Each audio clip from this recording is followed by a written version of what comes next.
Hello and welcome to episode 119 of the HamCorp Training Manual.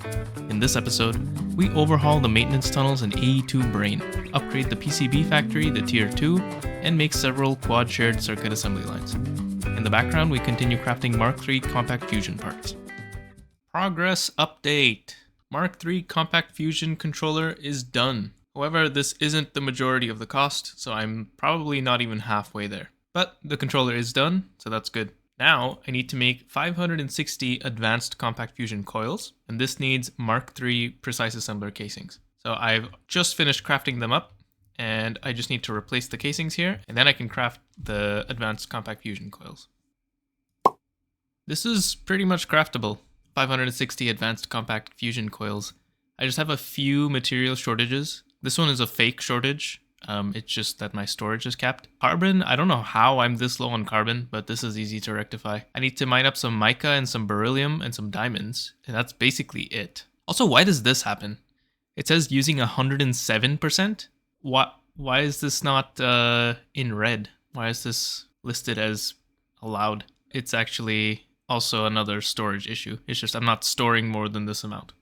So this is also pretty much done. But before I craft this, 13,000 crystal processors is going to take a while with a single circuit assembly line. So I think it's time for me to make more circuit assembly lines. I'm not sure how many more I want to make for each one. I think for the crystal ones and beyond, I will at least double up, maybe more. But I'll have to move them because this cable line is already stretched pretty thin. So I'll have to move them. Not sure where. Maybe in here might be a good spot.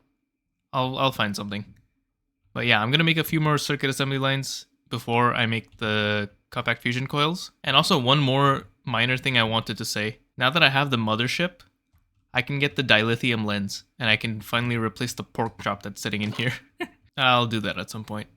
For now, I'm going to make more cals. So I would like to place these circuit assembly lines over here, but this cable is also being slightly stretched thin. So I want to start switching to lasers everywhere, pretty much, because lasers are so easily upgraded. I don't have to swap the cable, I just have to swap the two endpoints, and that's an upgrade.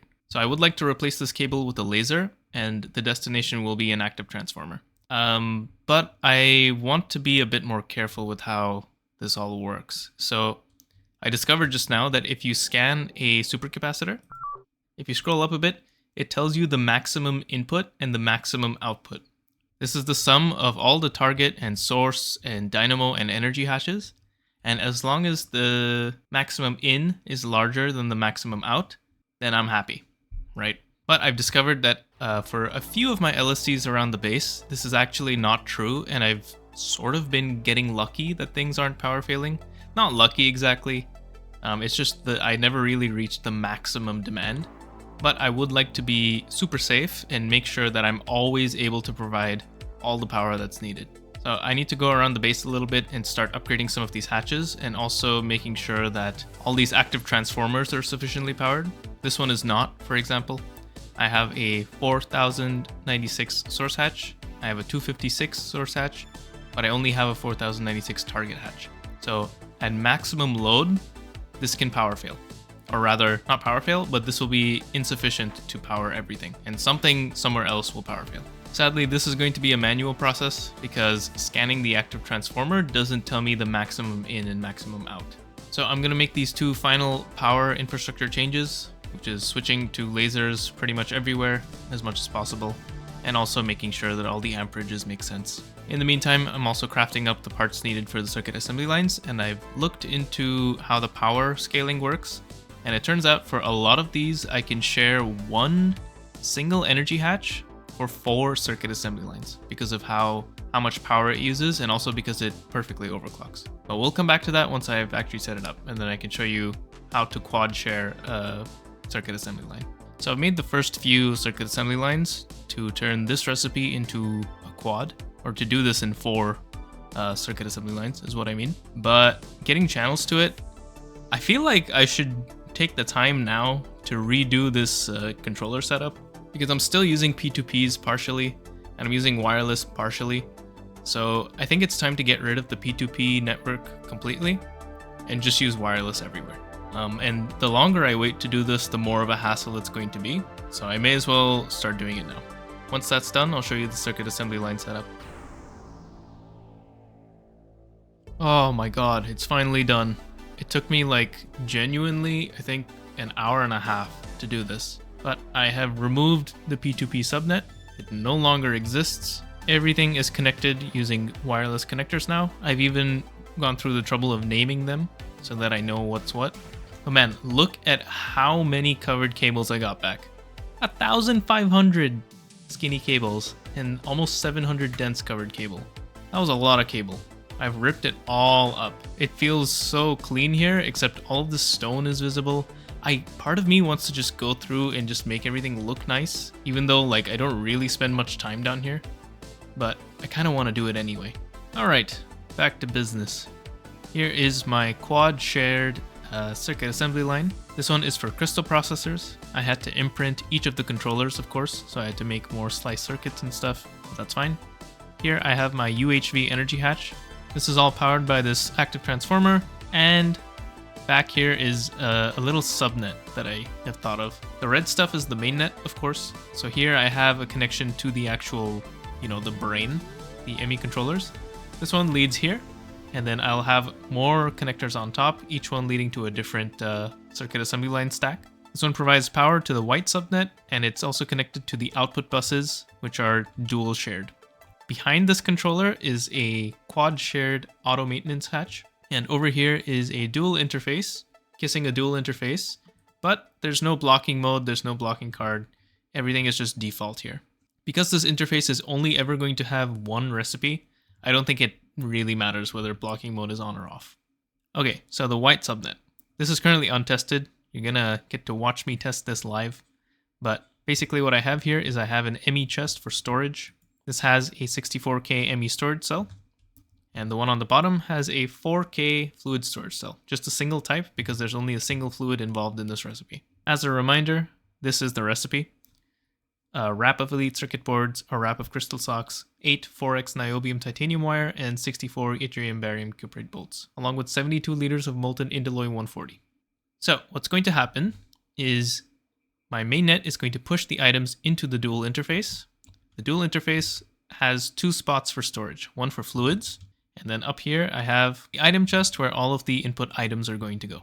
Now here at the end I have a stocking input hatch pulling molten indoloy 140, one at the top that's dual shared, and one at the bottom that's dual shared. Then I have a bunch of stocking input buses.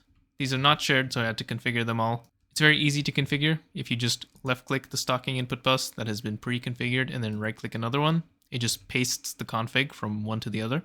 So this is pretty quick to set up. The side closest to the controller is always the first side. So this is where my circuit boards go. And then the next one has the crystal socks. And then the next one has the niobium titanium wire, and so on. And on the top, it's from top to bottom. Now these things are going to pull items from the storage using stocking, and then push the circuits back into the mainnet through the output bus. I'm going to click start. It's going to craft these parts, and then send everything into this mini white subnet, and then these should come online. There it is. Perfect. It should be all four, and it is. Now that should be a lot faster for me. And this is easily upgraded. Because this thing doesn't accept laser hatches, kind of my only option is to just upgrade the energy hatch. Now I need to migrate the rest of my recipes as well. So this is maybe going to be a while, but after that I'll start working on Compact Fusion 3 again. Okay, first line is done.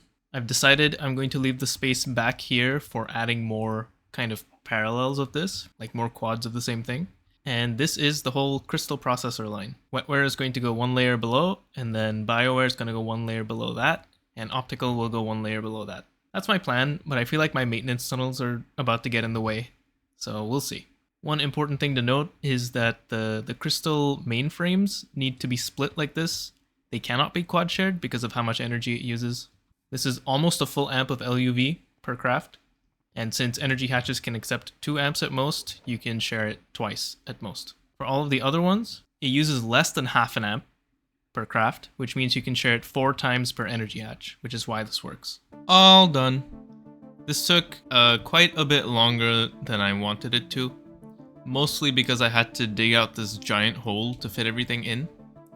Luckily, the maintenance tunnels were not in the way, which was very fortuitous, but yeah, that's cool, right? Oh, I just noticed that I put these catwalks on the wrong side. Anyway, so I have each of the circuit lines from top to bottom. I have crystals, I have wetwares, and I have bios. I looked ahead a little bit at the optical ones, and that one, only one of the recipes really goes into a circuit assembly line. Everything else is done in a regular assembly line. I'll either put it right here with like a 1 cal distance in between, or I'll dig out a new layer. Undecided, to be honest. All of them can be quad shared, except for the crystal processor mainframe, and in UEV, I will not be able to share the bioprocessors, because this UV or UHV recipe, which is the one I'm using right now, the UHV, this one can be quad shared because of the amount here. This is less than half an amp of UHV, therefore it can be quad shared. But the UEV recipe is just slightly under 1 amp of UEV, so I can only double share it. But yeah, I think it looks pretty good actually. It's a little plain and it could use a little bit of decoration, but I'm saving all this decoration stuff for building streams whenever that happens. And I also tidied up the wireless connector setup and I've color coded them. So cool, this should be a lot faster now. There's one final thing I want to do before getting back into compact fusion crafting, and that is to upgrade the PCB factory to tier 2. This will unlock parallels, which would be a lot nicer for me. And while I can use Radux polymer plates here to boost the output amount, I don't have to, which is nice, because they're still very, very slow for me to make. So to upgrade this to tier 2, I'm going to need 34 duranium frame boxes and 158 reinforced photolithography framework casings. And the structure is going to look like this, and while I'm at it, I may as well make a second PCB factory. So the photolithographic frameworks are going to need infinity and enriched holmium, and the duranium frame boxes are just duranium, which we can make in a fusion reactor. On top of that, I'm going to need silver nanites. They are not consumed, which is nice, but the way the parallels works is the number of parallels you have is the base 2 logarithm of the number of silver nanites that you have, plus 1. So if I have 1 silver nanite, I have 1 parallel. If I have 2 silver nanites, I have 2 parallels. If I double that to 4 silver nanites, I get 3 parallels. If I double it again to 8 silver nanites, I get 4 parallels, and so on. So with a stack of nanites, I'm only going to have 7 parallels. That's quite pricey per parallel, but I'm sure at some point silver nanites become quite cheap for me to make. I'll make as many as I can now, based on how much UU matter I have, and then I'll get started with crafting again. Here we are. I did have to reflect this controller to get it to work, because if you don't reflect it, it expects the structure to be on this side. So that's one thing to be aware of. You also have to configure the offsets here so that it actually matches up with where the things are built. And that's a little bit annoying to do, but I got it done. And here you may notice that I have a subnet. This is very similar to my circuit assembly line subnet. So I've got an ME chest for items and an ME chest for fluids.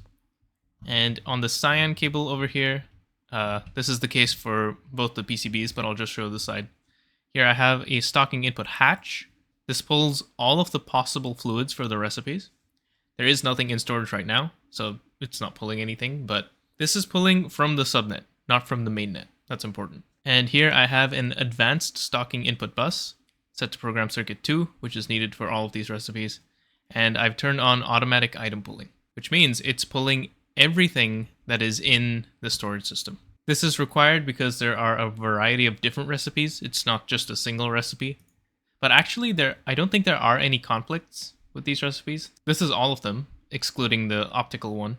So I guess you could just use the normal stocking bus and just stock all of these items. That would also work perfectly fine.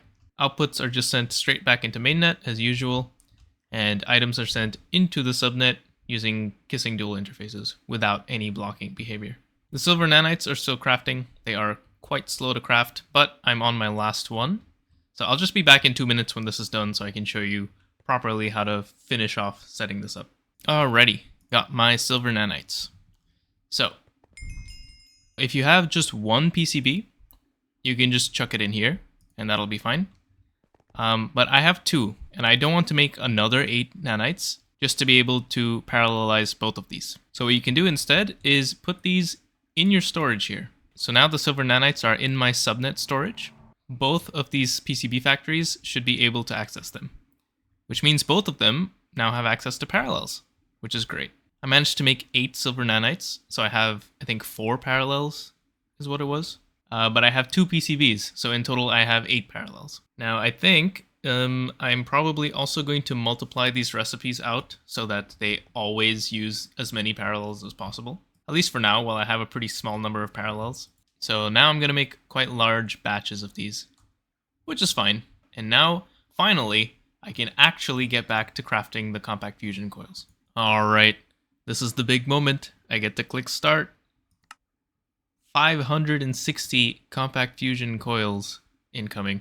I will be back when this is done, and I'll also, while I'm at it, I'm going to make the fusion machine casings, and this glass, and this frame boxes, and the energy hatches, and all this other shit.